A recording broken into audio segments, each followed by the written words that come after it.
Strangers and Aliens, Jurassic World Rebirth? Birth. Rebirth, not Reborn. Rebirth. Yeah. Our review. Hello and welcome back to Strangers and Aliens. I'm Ben Avery. This is a podcast about that connection, that nexus between spirituality and sci-fi, between faith and fantasy, between Christianity and creativity. And we are here to talk about Jurassic World Rebirth. And I could not have done this episode without having Evan on, because Evan is pretty much the biggest Jurassic Park fan that I know, which isn't saying much because I don't know too many people who would say, yeah, I'm a huge Jurassic Park fan, count that as part of my identity. But Evan's a pretty big fan. So I am. I believe I went to a movie with Evan and he wore a Jurassic Park costume, if I remember correctly. I think you're right. Yeah. Yeah, think that it might was be in the probably Strangers and Aliens archives for one of our road trips. Yeah, we should look that up. You're right. So, I assume it was a Jurassic Park movie. I can't imagine why you would have worn it to a Superman or Star Wars movie, but yeah. I'm pretty sure that we went and you were in costume for at least one of those Jurassic World movies. So, yeah. And here we are for the 7th Jurassic Park movie. Woohoo! Yeah. So here's how this is going to go. Like most movie review episodes, we are going to talk about it in kind of a spoiler-free sense, and then we are going to turn around, play the spoiler organ, and we are going to talk about it with complete spoilers, where we will talk about just exactly every single minute detail that we want to talk about. So, including one of the new creatures in this movie. I don't think we can talk about the new things without giving away parts of the movie. Although I will say, if you haven't seen Jurassic World Rebirth by now, you're probably, I guess, waiting for streaming is probably what you're doing. So, yeah, never mind. I'm not going to say you're probably not going to see it, but yeah. No, but I was just talking to someone today about Jurassic Park, and they were like, "Don't they is it the same tropes over and over again?" I'm like, yeah, but they're good. They're good tropes. And every Jurassic Park movie gives you the same good stuff, and then maybe a little bit extra over here and a new thing over here. And so it's a perfect little, it's like having cookies. You don't get tired of cookies. You just want to keep eating them. And then maybe you'll try a slightly different flavor and over here and over here. But ultimately, you just want the cookie. And that's what I want. All right. Yeah. The Jurassic World cookie. That's our episode right there. The cookie metaphor for this review.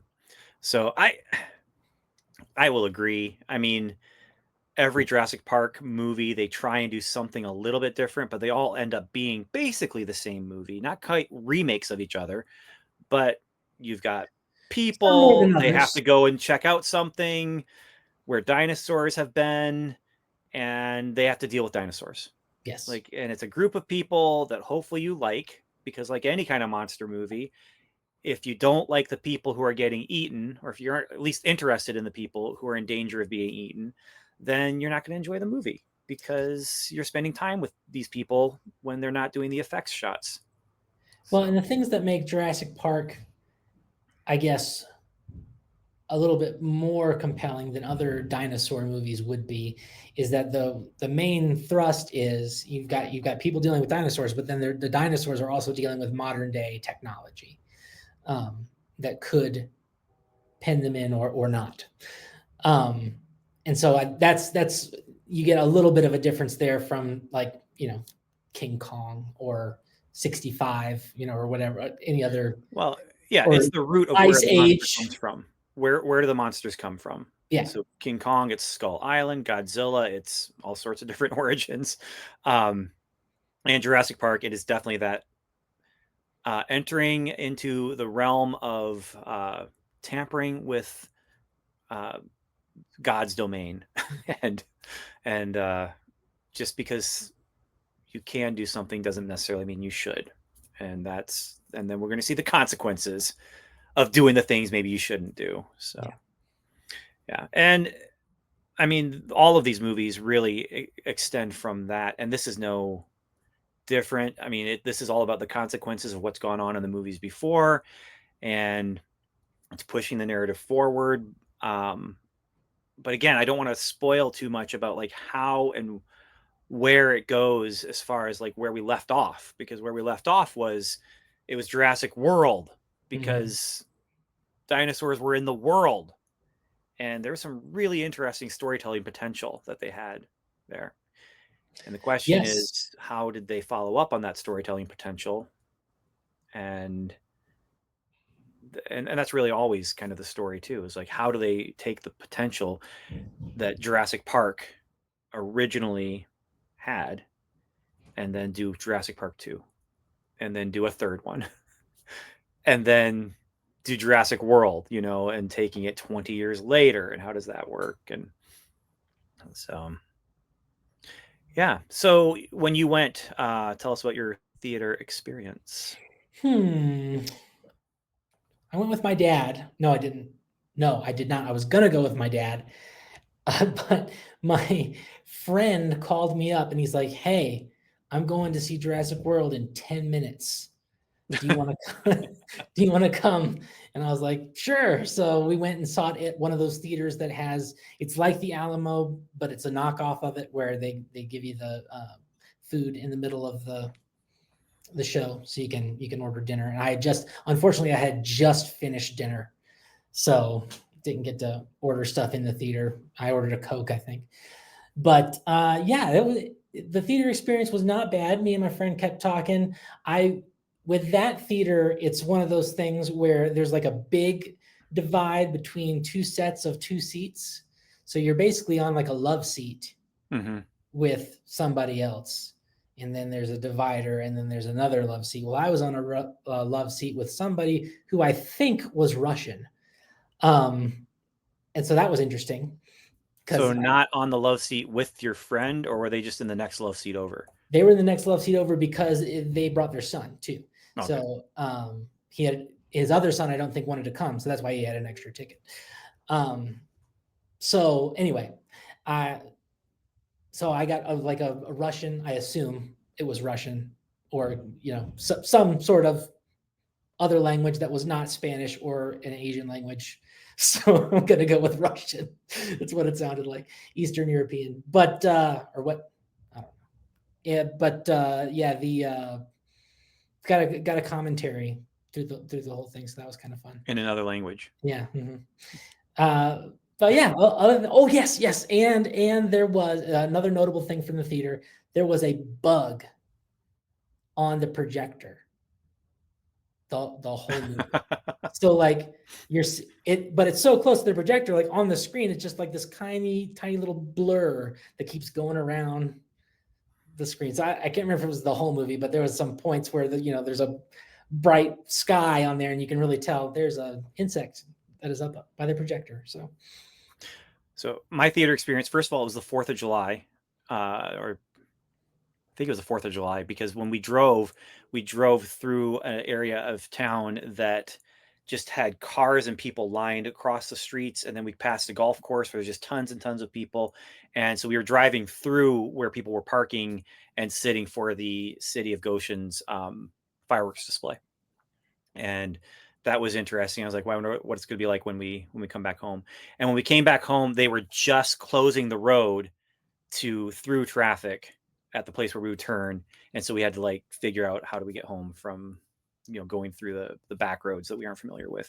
So that was interesting. And also we heard the fireworks, maybe not from that show, but we heard fireworks through the walls of the theater at the end of the movie, when it's like there's nothing exploding on the screen, but I'm hearing little tiny explosions over there. So that was interesting. The theater was almost empty, almost completely empty. However, something happened in this showing of this movie that has never happened to me before. Oh, Now, it wasn't quite what happened when I went and saw the so I went and saw Spider-Man into the Spider-Verse, across whatever the the second one, Spider-Verse, second one, across. Across the Spider-Verse. Um, when I was at Across the Spider-Verse, I was sitting there with my son Doug, and someone was chucking popcorn at me. Right. And I'd never had that happen before. It was very, very strange. Now, it was a group of boys and girls who I assume were from like a boys and girls club or something, because school was out. And so it Mhm. wasn't like a school class. But so actually, I had to turn around and ask them to stop.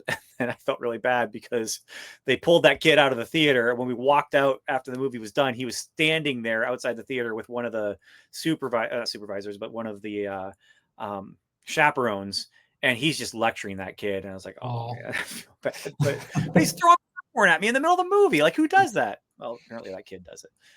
Then, was it the same day?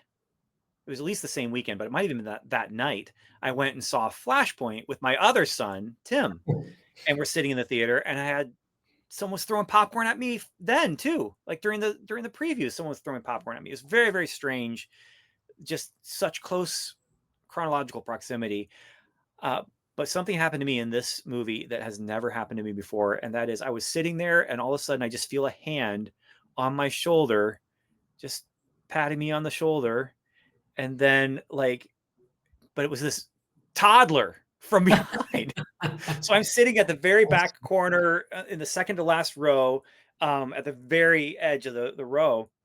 And there's this toddler that this family brought in, and they could not keep her contained. Hmm. Like, they tried, and they're like, there's a family of 6, maybe 7 people, plus the baby, plus the toddler, and she's just back there, just acting all cute, being all cute, and then she sneaks by them and starts going down the stairs. And so they have to run and get her and bring her back up. They're trying to use their legs to stop her, and then like I'm sitting there just in the middle of the movie, all of a sudden this hand just reaches out and just touches my shoulder, and it's like, and I just turn around and like, hi. She wasn't even shy. Like, she did, like some kids, like you turn around and they realize that's not somebody I know. That's a strange adult who just turned around and waved at me. I need to get away. Yeah. Nothing. Nothing. It was just, it wasn't like I'm looking for attention. It wasn't like I'm scared of you. It was just like, whatever. Hey, Ben, hey person. when So you turned around and said hi, did you also say clever girl? I did not. You've I did missed not. a golden No, opportunity. no. I was really distracted. They were Like, I wasn't in that mindset of, hey, I can reference Jurassic Park while I well, interact with this situation that's happening here. they're Because she was a acting out. clever girl. It seems like they're acting out the first movie behind you, where they cannot keep this They, force of nature contained. Try yeah, so as they might. they ended up, I don't know if it was grandma or if it was like an older aunt or something, but she picked the child up, took her down to the front row, and just kind of let her walk around in that front, like where it's not on stairs, it's just a flat floor. Mhm. Um, but then that you could just see, like, this is not going to end well, because Mhm. she's trying to sit down in one of the seats down there and let the child run around. And you could just see like her head's going like this. And you can just see the responsible adult gears turning. And finally she just picks up the child and walked out of the theater. But it's just like, this was a very interesting like experience. I haven't had this happen before. And the other thing, like, she also was crying a little bit too. Like, Oh, it was just when the movie started, she started crying a little bit, and then she would get distracted and stop crying. But I think the noise was also a little much for her. So mm, yeah. Yeah. So anyway, that was my theater experience. But other than that, there was just like a couple other people in the theater, and then me and my son. So nice. I went and saw this with Tim as well. So yeah. Now the question, I guess, is now, okay, so what'd you think? Well, Spoiler free. you may not know this, listeners, about me. I think Ben does. Each Jurassic Park movie, as I go in, automatically already has 4 stars, because I love Jurassic Park. And so the rest of the movie is determining whether or not they will earn a final star to get all the way up to 5 stars. And so I will give this movie a 4.5 stars. All right. All right. And I usually start a Jurassic Park movie with giving them 4 stars, and then they have to earn that fifth star. And so I will give this movie 1.5. I'm kidding, not 1.5. I actually did enjoy it. It was a fun movie. Um, it was a fun monster movie. I mean, I would give it, I don't know, depending on the day, 3.5, 4. But in that range, above average for sure. Like it doesn't deserve 3 stars. I don't think it gave it wasn't anything earth shattering or mind blowing. Like when you see the first Jurassic Park movie for the first time, where you're just like, whoa, they just changed cinema. They just Yeah. change movies and how movies are made and what they look like and how you experience them. It wasn't like that at all, but it definitely rode the train and did what it needed to do. It had action that was fun. It had characters that weren't completely irritating. Some of them were irritating, but meant to be. Um, and then others, like I didn't mind spending time with them. They tried to give it some emotional gravitas. Um, I feel like that was probably, we can talk specifically when we get into spoilers. I feel like there might have been one or more of those actors who were like, I'll do your movie, but you have to give me something to, throw me a bone, throw me a character that I can sink my teeth into and actually have some maybe emotional moments with them. And they tried, I doubt there was a single actor in this movie that wasn't thrilled to be in a Jurassic Park movie. I would disagree. I Okay. would disagree. At least one single actor, the one I'm thinking of when I'm talking about give me something to do other than just running away from dinosaurs. Because those emotional scenes, I won't say they stuck out and felt like they didn't belong, but they didn't feel like they needed to be there. I'll put it that way. Um, but Um, and then they also tried to have some twists and turns with the plot and um, well, not only the plot. I mean, I talked about earlier. They keep the good stuff, and then they always try to throw you something a little new to keep things spicy. And so, not only did they do that with some of the set pieces and sequences and creatures, but in this one, I think more than any other Jurassic Park movie, they really got experimental with the cinematography. And yeah. some of the moments that they crafted with the camera and how things move through the scene that we hadn't seen before. And I thought it was like, oh, that's clever. I like how they incorporated some of that new stuff into this one. So bottom line, I can't give it more than a 4, but I can say I had a great time. And a lot of times I like to say, let's put some conditions on recommending, and the condition on recommending that I would give is, do you like this kind of movie? Because if you do, you're probably gonna like this. If you just like the thrills and the action and the creatures, with some, again, tampering in God's domain. Like they are trying to say something. There is a couple, surface level, but there's some statements being made here. Um, and at the same time, uh, they try for some emotional moments and things like that. So, um, yeah, Yeah. and I'll also say this: the family unit that they had. That's another thing that you kind of need in a Jurassic Park movie. Like I feel like there's always that kind of family unit situation happening. Mhm. Um, at one point, it felt like we were in two different movies. That there was the hunter people who are doing the science stuff, and then the family people who are doing the family stuff, and they kind of cross paths. And then, but it really does dovetail nicely into like fitting together and crossing motivations too, like and consequences. Like the family is dealing with the consequences of the science, something they're not even a part of. Um, Yeah, so and there were some good moments, some good, as you like to say in the broadest sense, some good pro life moments yeah. in Hmm. this movie. It is for my tastes in Jurassic Park movie. It's a little plot light. There is a plot. It's a solid plot. It gets things to where they need to go, but it's a little more shallow than normal. It reminded me of, again, I don't want to spoil, so I'm not going to be too specific, but the plot reminded me of a Saturday morning cartoon where it's like we need the barest of motivations Yeah. to get us to the island, Mhm. to the place where the dinosaurs are. We need to have some sort of strong motivation that gets us there. And that And we was not also bad. can't repeat it. Like we want to be careful not to repeat just exactly what we've done before. They kind of succeed almost. No, I think they do. I think the reasons for why they're there are very. I mean, they're original. They work. They didn't repeat themselves. Again, it's not. It's just very a surface level. Like, well, we Yeah. need this, so we're going here to get that, and that's it. And now we have to hire a crew of people Yeah. who are going to be interesting characters who are going to get the person who needs to get there. And yeah.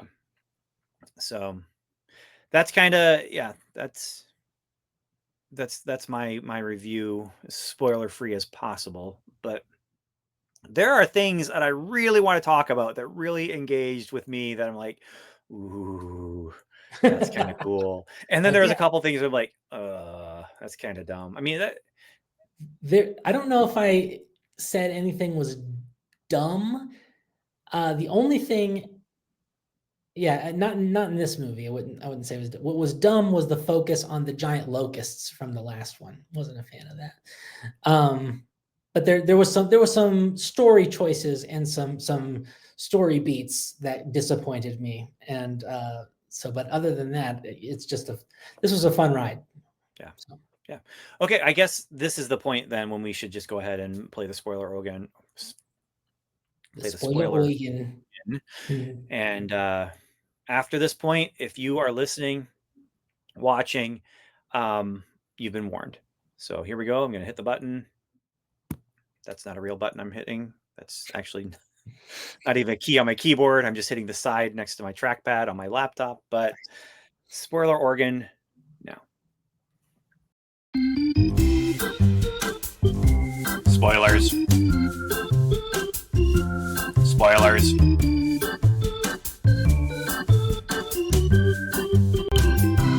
Spoilers. All right, Evan.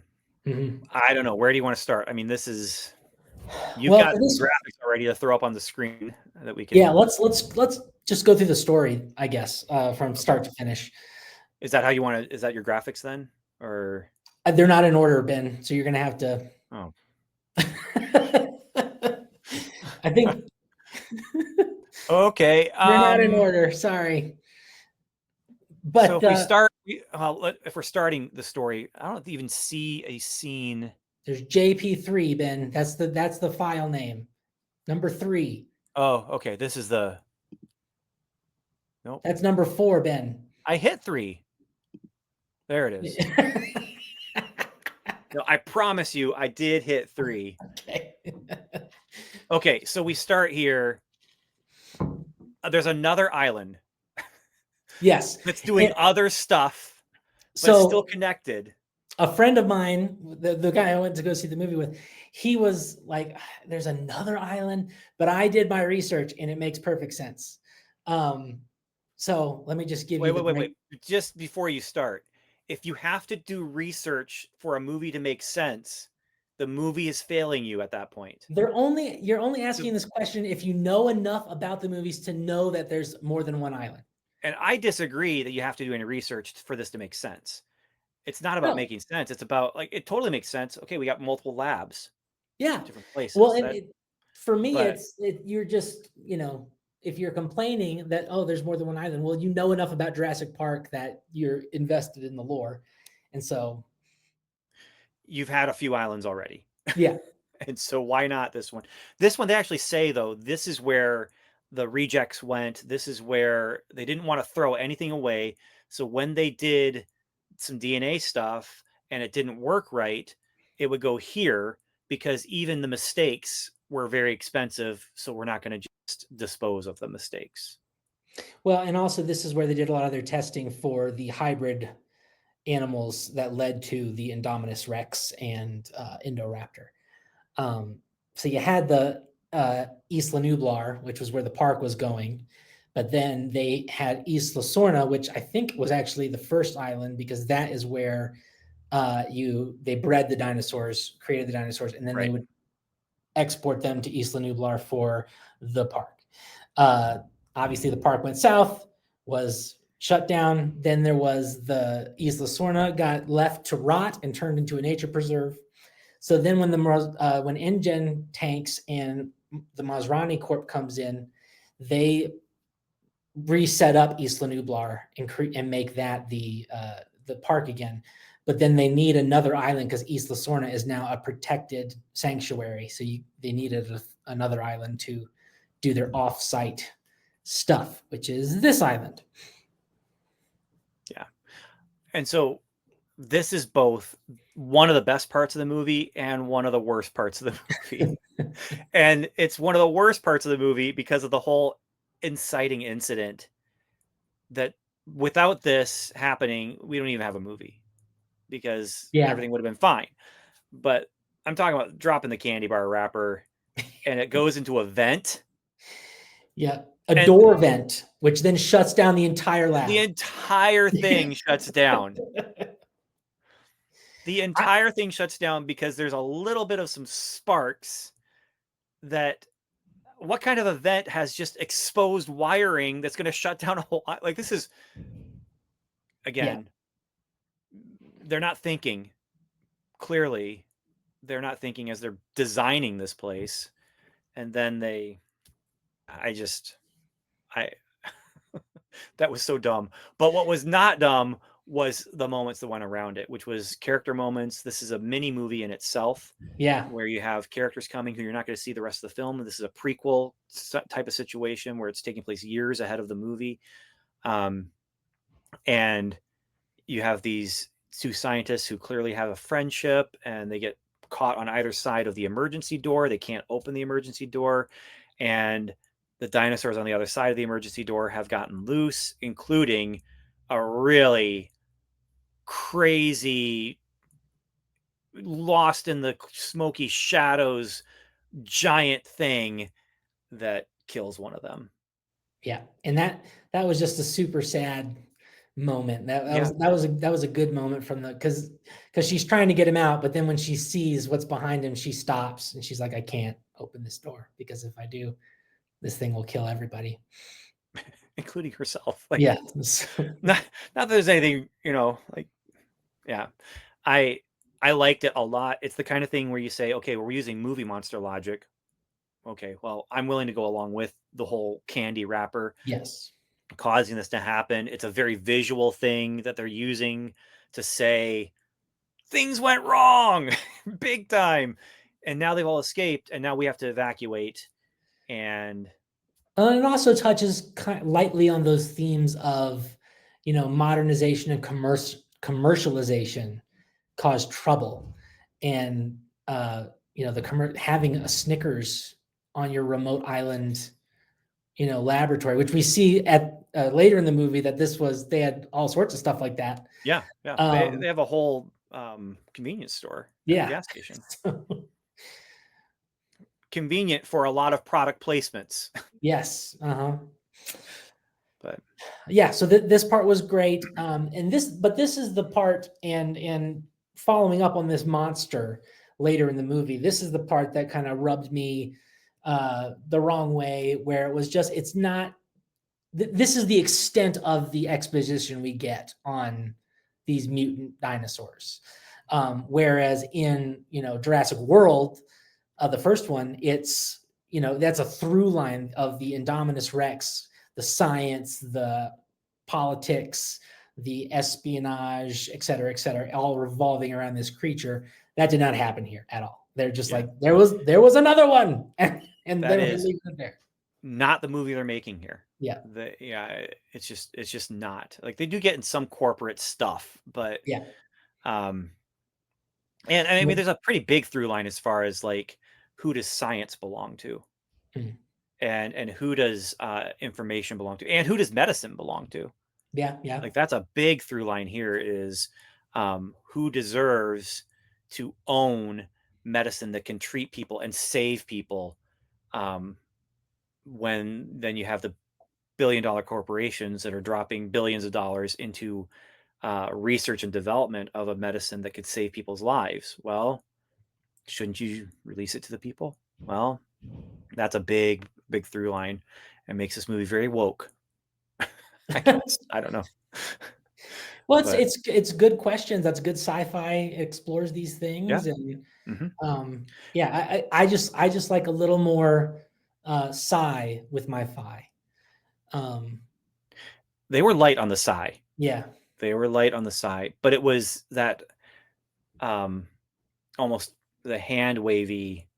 Like, you don't need us to explain this. You've seen it all before. yeah. We're just gonna assume you know what we're doing, and although they're not going to show you exactly what they're doing because they keep it shrouded and they let you see just glimpses of what this creature is.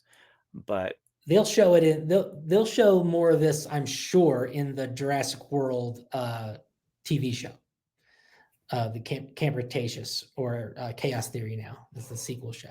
well, they also showed more of the creature at the end, and Yes. that's what I wanted. So, all right. So next we go into my biggest problem, but I don't see. No, I don't really have any art for that one. Okay.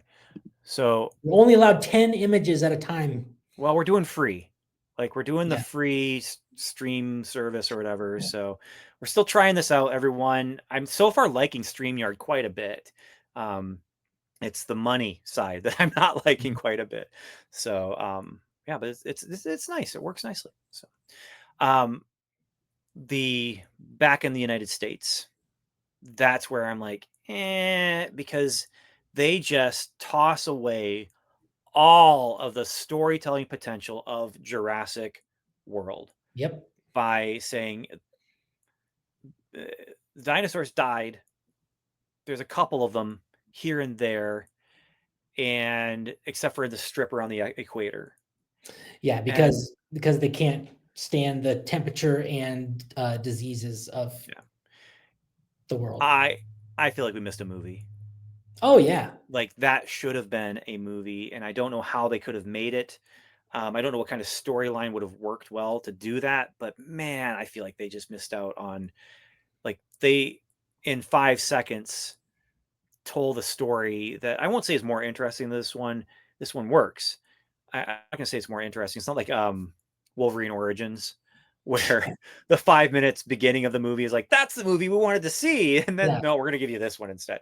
Mm. Um, this the movie we got is fine, but I do feel like they just said, hey, all that storytelling potential we had from that previous movie, we're just gonna throw it out to do this one that we want to do, and that's a disappointment. That's a that's a disappointment, and it's almost something that would say, yeah, maybe that's why it dips below 4 stars for me, down to 3.5, because there's so much potential with Jurassic World and Jurassic Kingdom and Jurassic. What was the third one? Or was the Dominion. third one the Kingdom? No, I thought it was Dominion. Dominion. Well, World, Kingdom, Dominion. Those I three don't. words were used at some point in the titling. So, um, yeah, Well, this, so I'm a little less discouraged by this because they are exploring all that storytelling potential in the Chaos Theory Netflix show. It's not quite the same, but it is. I mean, it's solid Jurassic Park style storytelling, and they are spending time in that world where the dinosaurs are free and loose around the Earth, which is cool. Uh, but again, if another director comes along and they'll be like, well, now the dinosaurs have adapted to the environment and they're spreading out again. So, because nature finds a way. Like, that's right. that's So yeah, we'll see if we get more of this. But I am okay. I was okay with it in this movie because what I think what the director really wanted to do was get us back to the aesthetic of Jurassic Park. Because with the last two movies setting it in an old mansion and then in uh Denver in the winter, mhm. it's the dinosaurs are there, it's cool, but it doesn't feel the same, as being stuck on a tropical island with these things. So I think that was part of the It is. decision. It's going back to basics too. Yeah. Like, it is a small cast of characters in an isolated location, an island. I mean, the first three movies were all island, and Yeah. then World was again kind of you're isolated on this island. Um, I mean, Lost World does break away from the island and goes to Los Angeles or whatever, but San Diego. was it, yeah, somewhere in California. But it just is like they set up Yeah. so much potential, And and they could have done this because the conceit of the movie is they need to go and get extract blood from a living dinosaur with the biggest hearts. There's the biggest of the dinosaur species are centralized on this island, and so that's why they go there, because they need the biggest hearts, because the heart muscles of those obviously are super powerful, and they can create heart medicine for humans. cure heart disease. Yeah. Yeah. So I mean, that's they could have done this whole conceit without killing all the dinosaurs on the rest of the whole Earth. You know, the big ones still could have been concentrated on this island. You still could have had the exact same movie. It was unnecessary to like you said, throw away all that potential for Yeah. other stories. All right. Well, I'm going to throw this one up. Okay. That one. Nice. Okay. Now, I did like there's the scene where they go to the museum to get the scientist guy, and so I liked two things about that, or three things actually. One of them was when the mercenary Scarlett Johansson gets out of the car, the guy just gets out and follows her, and leaves Yeah, his just leaves his car car. in a traffic jam. So now the traffic jam will never get resolved. I also like that the dinosaurs have become so old hat that this one dinosaur escapes, gets sick, falls down. They can't move him, and that's why the traffic jam's coming on. And somebody took the time to graffiti the dinosaur's butt, because he just stood there, and like people don't care. They don't care They about don't. these. Yeah. Yeah. And see, that's kind of a cool thing that could have gotten explored more. Yeah. But the problem, I mean, what's nice about the problem here is the setup then is the museum is closing because no one cares about dinosaurs anymore. It Yeah. used to be, lines out the door, and you're standing in line for 3 hours to get into the museum to learn about dinosaurs. And now they're closing down because they had 5 people the previous day or whatever. Yeah. Um, and so it sets things up. It sets up our main character who he just loves dinosaurs. There's a little bit of frustration for me when he sees a dinosaur on the island, Mhm. and he's like, "Oh, now I'm gonna cry because I'm finally seeing a dinosaur." And it's like, no, no, no. You grew up in a world that had dinosaurs. No, he Well, said, it's in its natural habitat. Well, yeah. no, it's not. It's not in it's in a natural Yeah. habitat. But you have had every chance in the world to go anywhere in the United States, at least without a passport. You don't need you can get anywhere. Going to Canada, maybe, or visit Mexico with your passport. But um, to see dinosaurs eating leaves, eating from trees, like you had plenty of opportunity in your 30 years of life for the last 20 years of your life, to see this, but he's in tears because Yeah. it's just so So beautiful. beautiful, and it's that's a little much, but that's not the emotional core that I'm talking about when I'm talking Right. about throwing the But bone. again, like it's very, very, very hard to get Evan David to dislike a Jurassic Park movie, and so I, I cut him a lot of slack because I feel like, if you're a whale researcher and you research whales your whole life and you've seen whales, but then you get up close and you touch one, I mean, I feel like those people cry, even though so The who knows? big difference would be, were whales like all over your city Well, they weren't 3 years all over New ago? York. Were, That's were, were whales living out in the hills outside of town 3 years ago? No, they weren't. Like, yeah, you're not wrong about the whale thing. It's just this felt like a really forced and contrived emotional moment. And I felt like they were trying to recreate, and they kind of do a little bit recreate the moment with uh, in the first Jurassic Park where they're in the Jeep, yeah, and like he's not looking at the dinosaur, and she turns his head, and they're both just like, and he takes off his glasses, and he's just like, and they're just amazed by this thing they've never seen before. That was a legitimate emotional experience for the characters. this one just felt like a little contrived and not quite as uh, Maybe. earned. I thought they played the moment, right? Even if it, like, canonically, it's not quite as good, but I thought they played the moment well, and especially since I think these are the largest land dinosaurs there are. They are, and of Um, course, this is the only place you can find them. So yeah, maybe they never left this island. Who knows? I don't know, but yeah. Because how would they have migrated to this island? That was my question. Like, there's no way they had to be born here and then they just live here. But I thought the design. We're getting ahead of ourselves, but I thought that design was really cool. I think what we're talking about is number 8.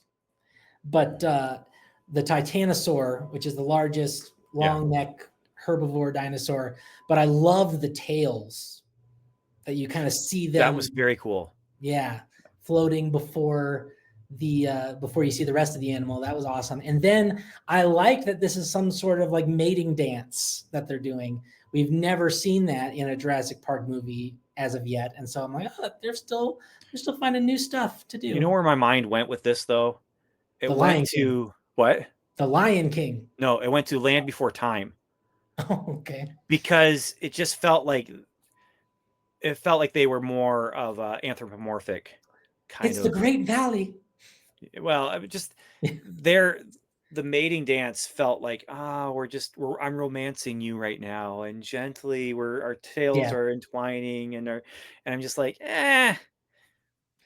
Some animals do that, but to maybe me, they to me, do, maybe they do. It just yeah, felt like a little too anthropomorphic sure. of a situation. Um, I'm dinging all this stuff when there's so much stuff that I did like, but these are the kind of the few things where I'm like, oh come on, man. I So liked it. It did remind me of the Lion King because when they do in the Lion King, when they're supposed to be kissing, they just kind of like rub their necks together. oh, okay. So that was what they were doing here. Okay, so yeah, let's talk about First dinosaur they have to get. I don't remember what it's called, but it's the largest. It's Mosasaurus. so we got 3 dinosaurs we have to get. We have to get the largest water dinosaur, the largest land dinosaur, and the largest air dinosaur. And it feels like this is where I didn't want to get into it too much because it would have spoiled it to explain it. It feels like the old GI Joe cartoons when they did the 5 episode miniseries before the series came out, where it's like the Cobra weather machine. We got to stop it. We stopped it. It broke into 3 pieces. And so now we have to go and find, in this episode, we're going to find piece number 1. In this episode, we're going to get piece number 2, piece number 3. And then in the final episode, we put them all together and it's just like, this feels, again, contrived to say, Oh, it okay, it reminded me of The Legend of Zelda because it's like we have to get the forest crystal and then the water yeah, crystal and then yeah. the fire crystal. It's the 3 elements or whatever. And so yeah, That's probably a better example is just the video game kind of side of things where it's like, you got to get the 3 pieces so you can move and go against the big boss at the end. mm, And um, yeah, I feel like what they were doing makes sense. It works then because it gets them on a path that they have to travel. It takes them to the place where they're going to be on that island, and there's a lot of excitement. That's the other thing is, while I may not have enjoyed going from point A to point B, man, was point B exciting.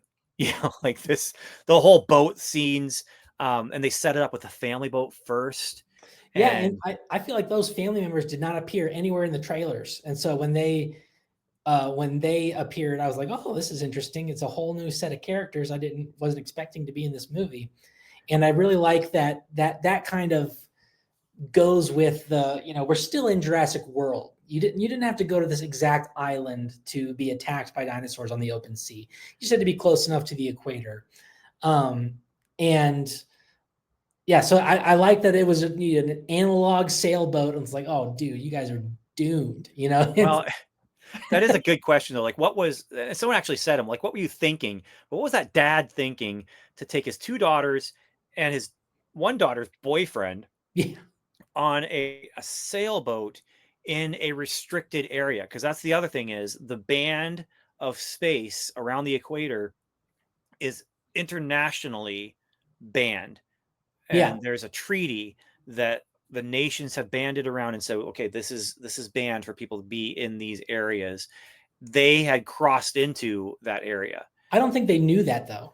maybe they didn't, but Yeah. I feel like the dad knew enough about, like, navigation Well, that I think he was that's what doing they it more said. this is a shortcut, that if I go this way, it's no big deal, it's just water, and dinosaurs don't attack boats, and they technically didn't attack the boat.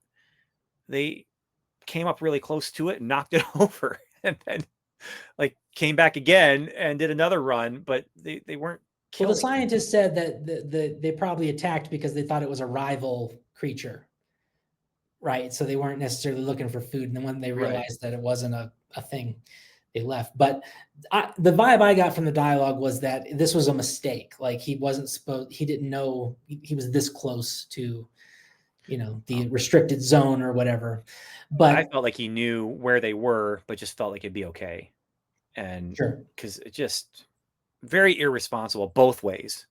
Yeah. However, if I'm right or you're right, it's irresponsible no matter what. Yeah.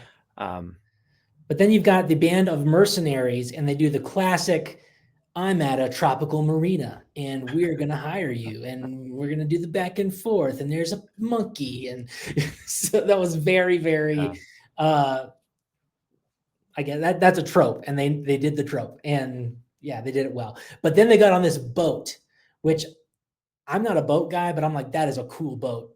It had all the stuff. I'm like, man, I would have bought this, action figure version of this as a kid because it's got all the stuff you need to fight dinosaurs. And it's a heavy duty boat. And I liked the crew. I thought they were good. It was funny when the boyfriend was being a jerk.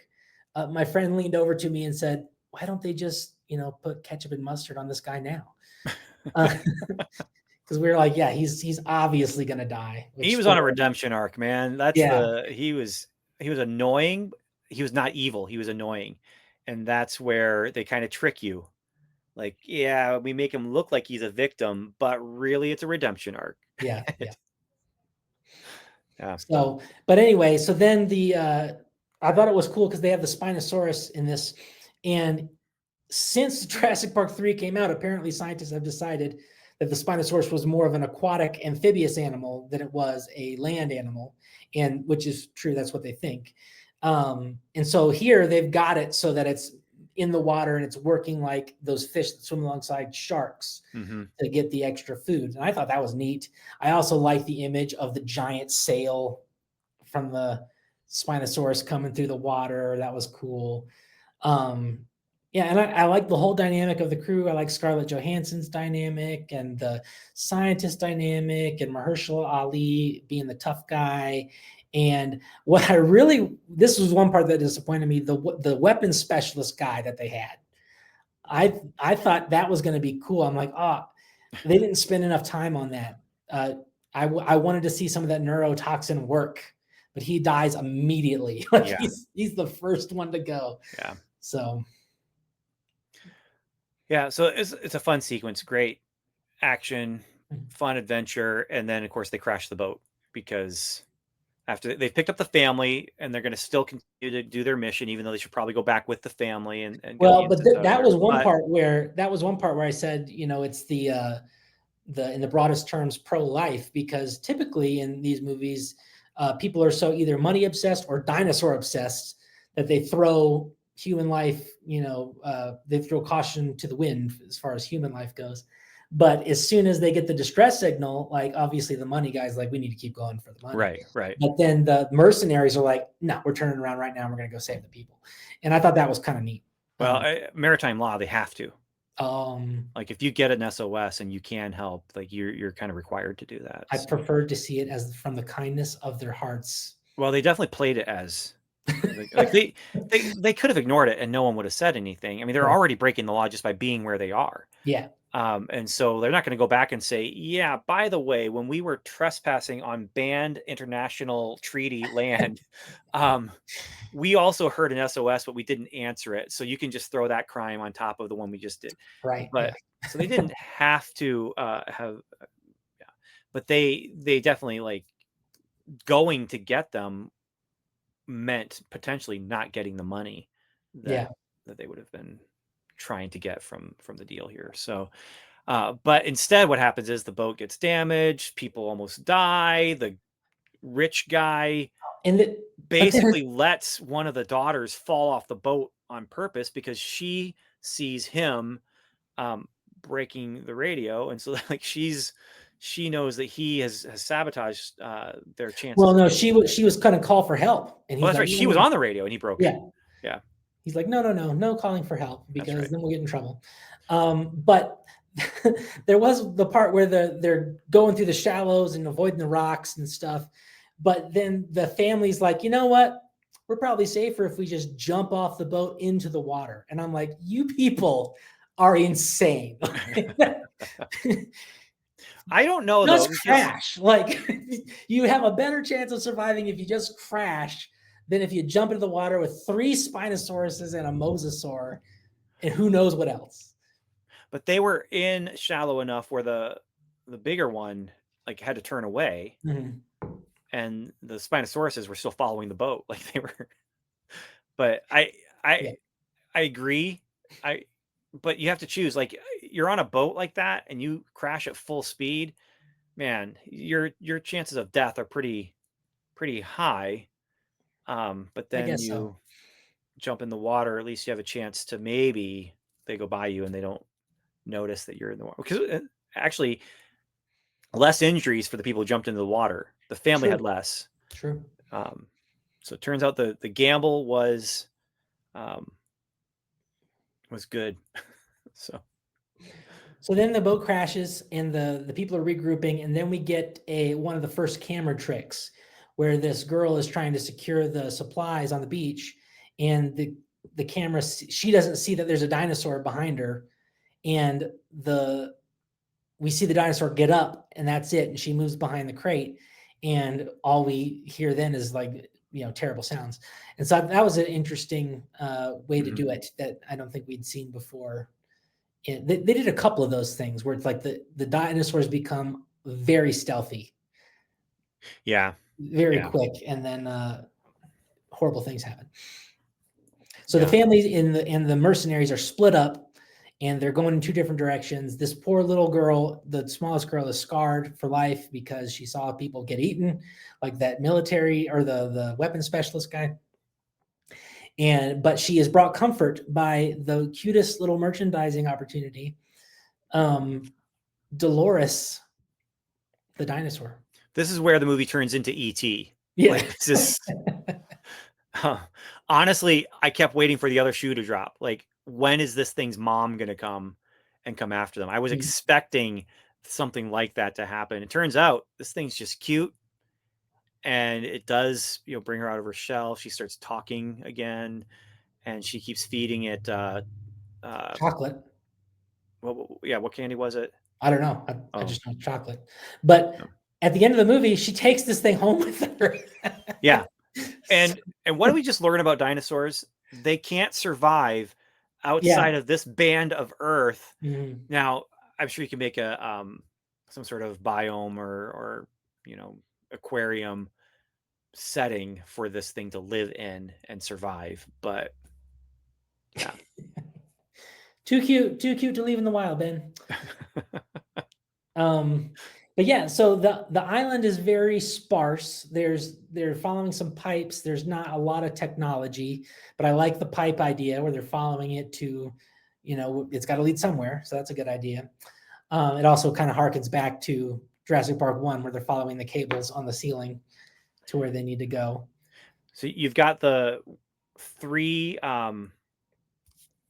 the three things that they're going after, and then you also have a ticking time bomb now because Scarlett Johansson said, if you lose contact with us, then at this point on the second day, come to the helipad. And when you come to the helipad, circle it for 2 minutes. And if we're not there, get out of there. So they have to be at the helipad by a certain time the next day in order to get picked up and rescued. And so we have a ticking time clock, and we have the 3 MacGuffins that they're going after. And they're just up in the ante as far as plot goes. Yeah. So the 2 groups have split up, and the mercenaries are going after the stuff. Oh, and that's another thing about the mercenaries. Another cool element I thought was the parachuting uh, vial of blood. Yeah. That is Yeah. a cool piece of technology, cool little wrinkle in the plot where you shoot it, it gets the blood, it shoots off of them, and then comes down on in a. And it's the one bit of technology they don't lose in the boat crash. Yeah. Like they're able to take that and because they keep the specimen from the water dinosaur and then they go after the land, and that's when we get the whatever The these Titanosaur. titanosaur. Yeah. Um, so okay, let's talk about our cast and crew here. We got Scarlett Johansson, and I don't know who this guy is. I can't remember any names Yep. from this movie, but Neither. Scientist guy. scientist guy. All right. So Scarlett Johansson is the one who I'm saying she's not here because she wants to be in this franchise. She could care less. She said, "Hey, I will do your movie if you back up a truck of money and if you give me something to do. Let me act. Don't just let me go up against dinosaurs. Let me act." And so they give her a couple moments where she's able to get very emotional and have these emotional times where I'm just like, okay, I see what you're saying, but it has nothing to do with dinos. The Yeah. emotion that she has is all about the mercenary life. Mhm. The mercenary. Did I give up too much for the mercenary life? I missed my mom's funeral because I was on a mission. I've lost people on the mercenary life. And so she's getting so emotional about it. And I'm like, okay. But I'm glad she had something to do. It gives her some motivation somewhat, but also brings us back to that kind of. I was expecting maybe is dad going to die and these become our surrogate Mm. for at least the rest of the movie, like you have in the first Jurassic Park. In the first Yeah. Jurassic Park, it becomes a surrogate family where, yeah, once they're off the island, they're all going to go their own ways. But until then, we have a mom, a dad, and two kids. We have a nuclear family here, and that's where Grant.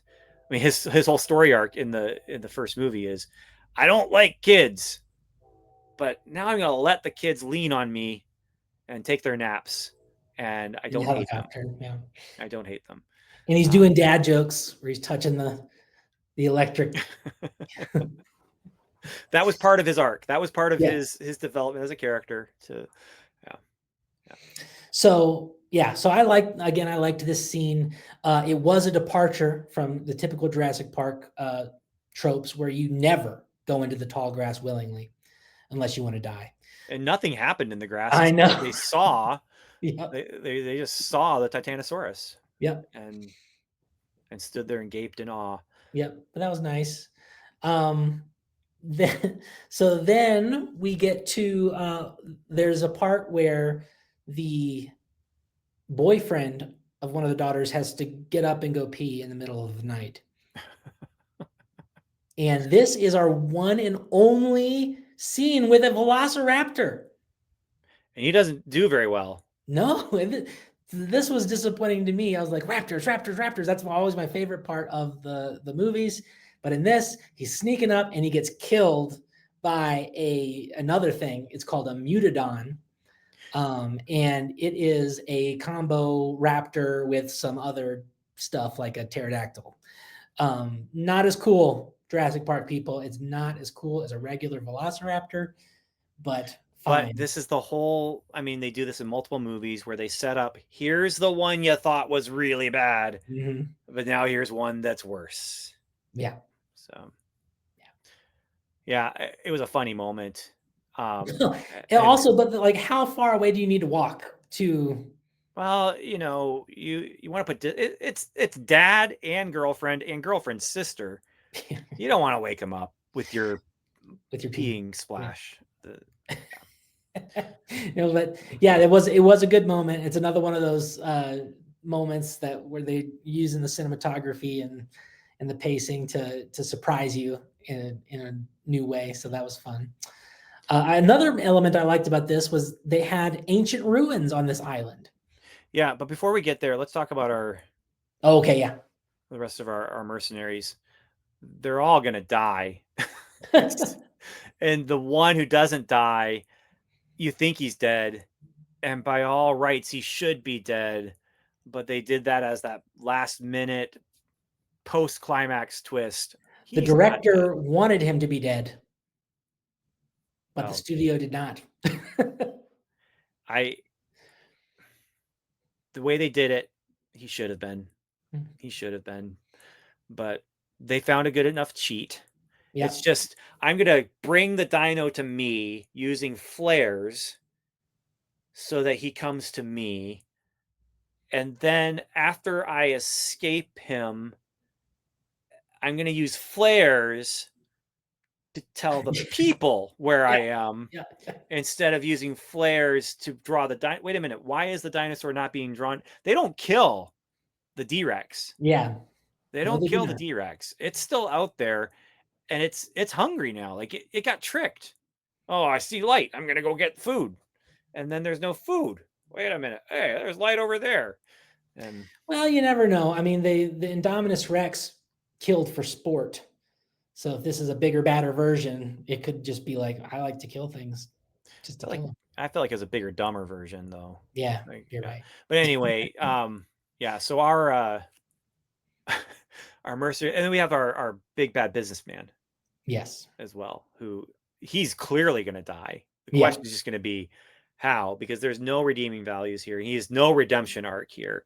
Um, it's just get me my stuff, and I'm going to make money off of this cure for heart disease. And you have that through line where they're like, well, what would happen if we would release the DNA sequence to the world? Well, then everyone would have access to this. So let's do that, but we won't get paid. But what's better? And Mhm. it's enough. It's enough to get you through the movie. And then you have this third guy who does not have enough character development to live. But his death was kind of crazy. Yeah, and that's the second that they do that fake out twice, where you think you're here's something's coming around the bend. It's going to be your friend. He's already dead. Yeah. So yeah, that was this guy likes to do that sort of this director liked to do that sort of thing. And that's during the scene that you were just about to talk about where we have Yeah. the ruins. Yes, because they rappel down. And my friend who I was seeing the movie with is an expert mountain climber. And so he had critiques about the ropes and the carabiner placement or whatever. So, Yeah, it was. I mean, I'm afraid of heights. yeah, And that whole scene, I'm like, and then when he's getting pulled on the rope out the door, it's like, and then when he's trying to get the DNA stuff, and I mean, they used it well. It's a great set piece here. It does bring up questions, and they briefly talk about like where did this come from? Yeah. Why is this here? And yeah, but the thing that kind of they do a little bit of a cheat here though too. They don't go after the dinosaur's blood for the flying dinosaur, which I didn't understand. Why do we switch it up where it's okay, we can just get the egg. And that's what they were there for. Like it seems like they were intentionally looking for the egg rather than where are you going to find a mosasaurus egg? You're not. You're gonna find it in a mosasaurus nest. I don't know what I don't that think they looks have like, but it's hey, seahorses have nests and eggs and stuff. Like the female puts ridiculous. the eggs into the male's belly, and that's where the nest is. So, No. There's some that deposit eggs, and then anyway, doesn't matter. This felt like a cheat to me. Like I feel like it would have been more exciting if they're trying to get it off of the creature. Like it's coming to its nest, and it made logical sense to me because it's like, how on earth are you going to get this thing? At one point they say it's as big as an F-15. It's like, how are you going to nail this thing down to get it? So it made perfect sense to me. you just have to get a good shot. Like that's all they need is a good shot. Hits, it extracts, it pops off, and that's where I thought the problem was going to be is when it pops off a flying dinosaur, like it could end up anywhere. Yeah. And it kind of, we do end up with that problem in a little way where they're like, what, and then it just comes down to them. But, well, and I do like this. I like these ancient ruins simply for the fact that one of the charm of Jurassic Park is that it's the dinosaurs interacting in environments where they shouldn't, Mhm. like man-made structures. And here's a new type of man-made structure that has never been seen in this universe before. So that's kind of neat. And they do some of the stuff like that in the Chaos Theory show too, where they're like in remote villages in Africa, and how do they interact with the dinosaurs? Well, this brings up questions in all the right ways. Yeah. Like, it's not like, oh, we're going to make you ask these questions, then we're not going to give you an answer, and it's also going to make it so that the plot doesn't make sense. That doesn't do that, but it does make me say, like, okay, so who did this? And they have this back stairway that Mhm. comes down into, and it's just, there's some really neat stuff here with this whole. It makes sense. It doesn't give you all the information. It gives you just enough information for the scene to make sense and for the action set piece to work. So Yeah. And meanwhile, the family has found a river, and they've also they've also found a raft and a T-Rex. And so I thought this T-Rex scene was fantastic. It's a great way to, it's just like the flipping the Jeep over. And of course, this scene is in the actual book of the original Jurassic Park book, and was going to be in the original movie, but it was cut. It does appear in the original Jurassic Park Sega Genesis game. So, okay. but they've finally done it. They've put the raft in here, and now the T-Rex is going to chase it. And so it's just like the scene where they're flipping over the truck in the first one, and it's just the people versus the T-Rex trying to escape. And I thought it was fantastic. It was funny too, because it's like they send daughter over, and she goes into the boathouse, and the boat has holes in it. It's like, okay, we can't take the boat. Oh, but here's the inflatable raft. Mhm. And so she's pulling that box that the inflatable raft is in, and it's like, oh, there's a sleeping T-Rex right there. There's a sleeping T-Rex right there. And then, like, you see on the box, do not put in water, will sink.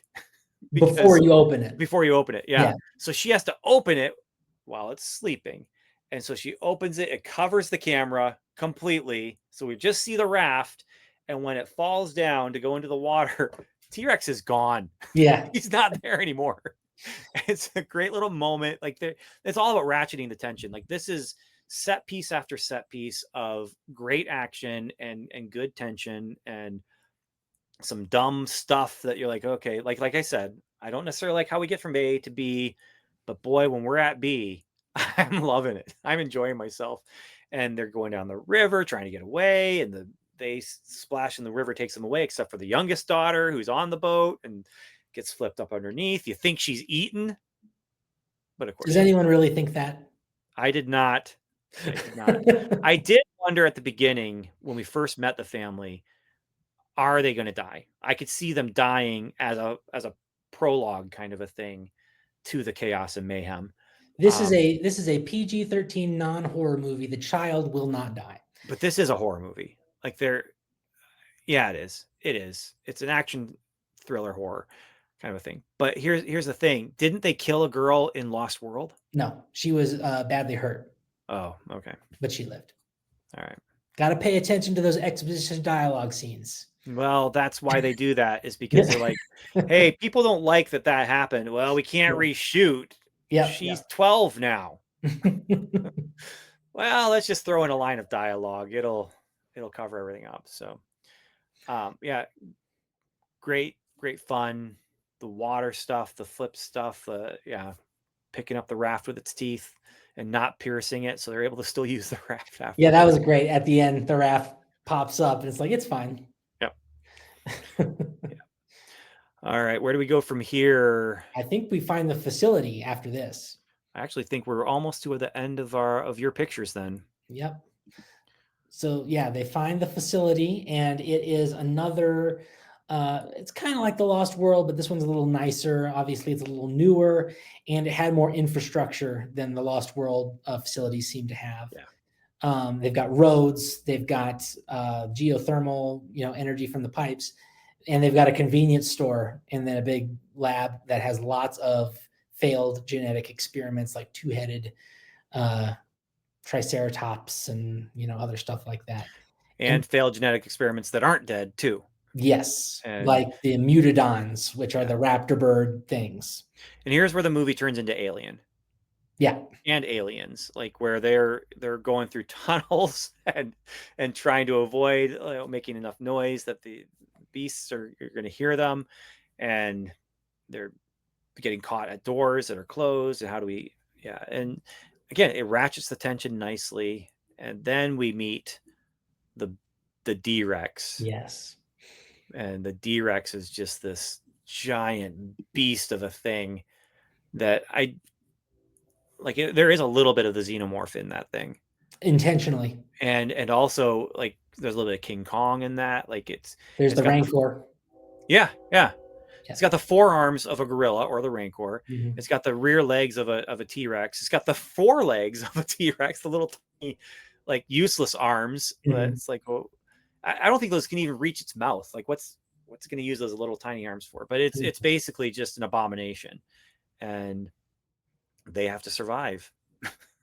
And Yeah. Well, and that's the ultimate, culmination of these crazy camera tricks is when the helicopter is coming to pick them up and you see the lights through the fog and then you realize everybody on board is dead and, mhm.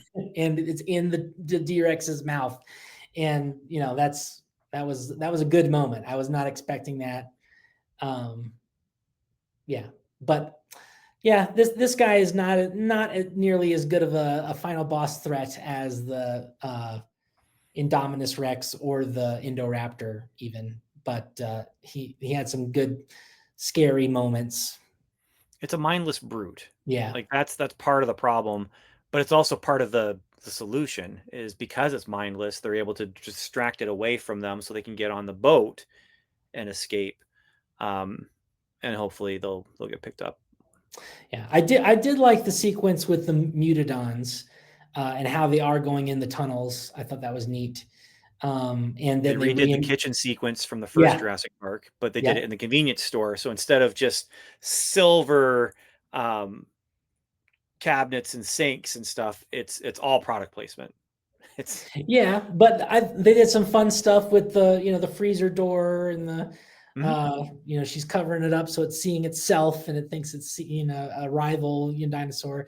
And then there's the talking advertisement cardboard thing. That was kind of fun. And then I like the part where they find Scarlett Johansson in the tunnels and she seemingly shoots them. But she was shooting the thing that was right behind them. Yeah. Yeah, fun moments. I like those.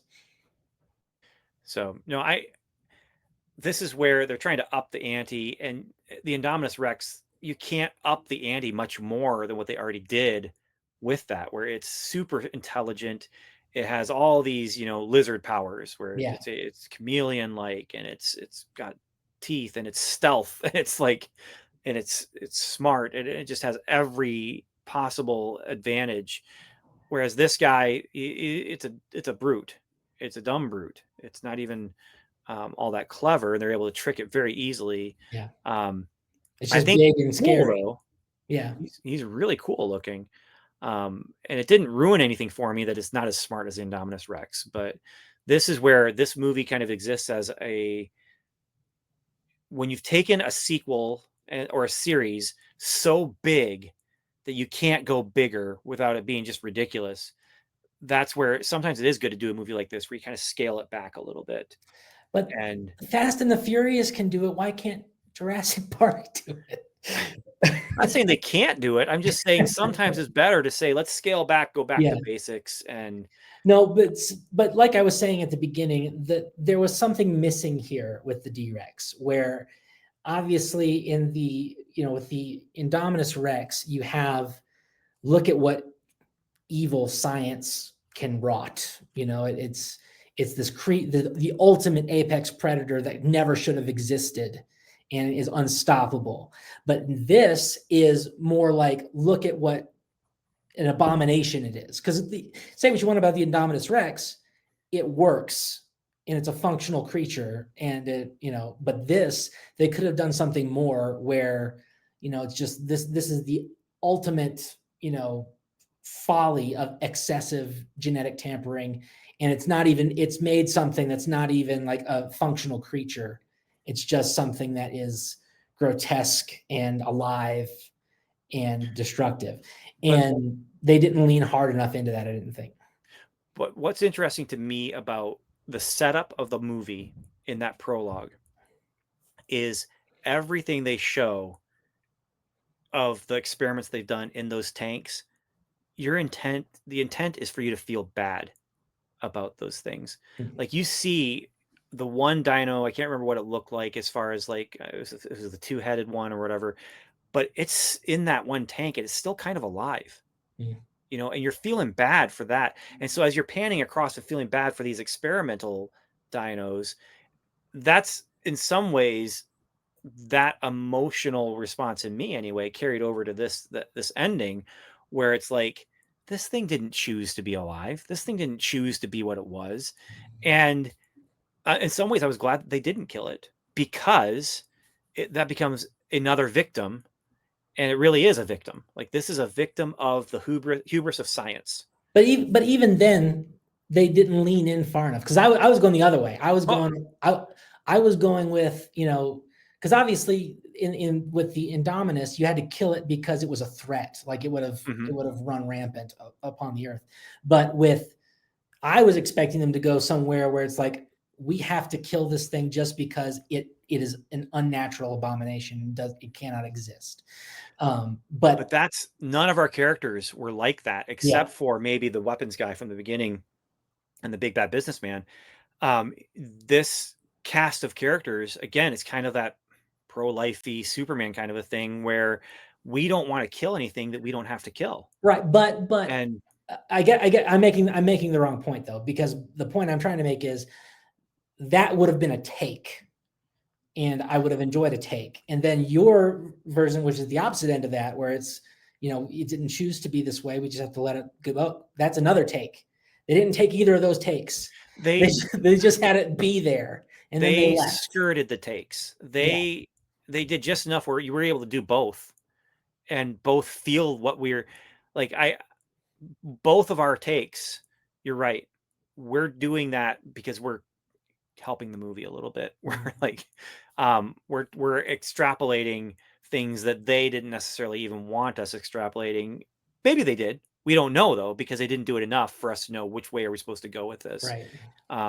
But that's because that's not the movie they were making. The movie they were making is, we want you to see scary dinosaurs and take the roller coaster ride, and we're going to slowly go up the hill, and then we're going to ride on down, and then another slow, and then we're going to go down again. And that's what this movie is, and it does it well.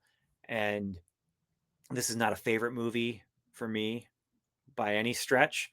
I don't know if I'm ever going to watch it again, but I'm going to watch it again as soon as possible. But for me, if someone in my family says, hey, this is on Peacock or whatever Universal has, you want to watch it? Yeah, sure. Let's pop some corn. Let's have a seat. Let's watch this movie together. I'd do that. And I wouldn't even feel bad about it. Knowing what I already know, I would enjoy watching this again. It's just not something I'm going to seek out because I have other things to do with my time that I've already seen this. And so you've got homework. Let's be honest. It's true. It's true. Which I haven't done, but and still haven't. But yeah.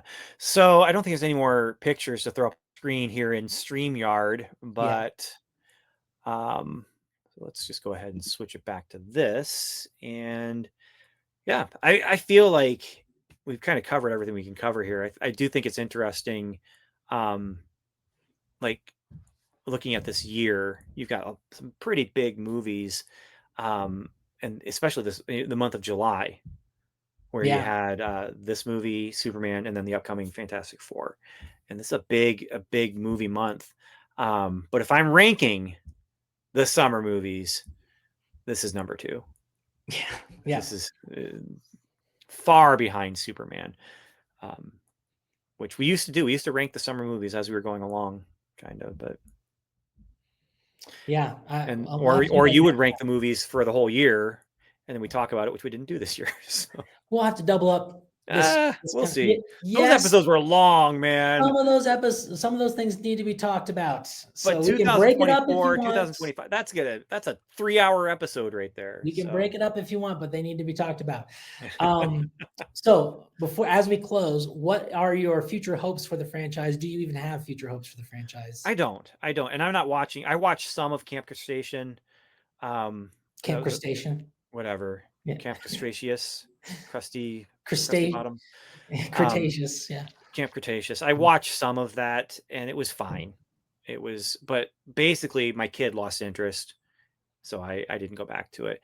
So the franchise itself, as far as I'm concerned, um, I'm not even considering the animated stuff in the franchise. I'm just, to me, it's a live action movie franchise. I don't know if I'll do a ranking of the Jurassic Park movies like I did for the Superman movies. Which did you watch, by the way? I did not yet. Okay, I'm I curious didn't just what watch your mostly response. because I was sad that I wasn't in it.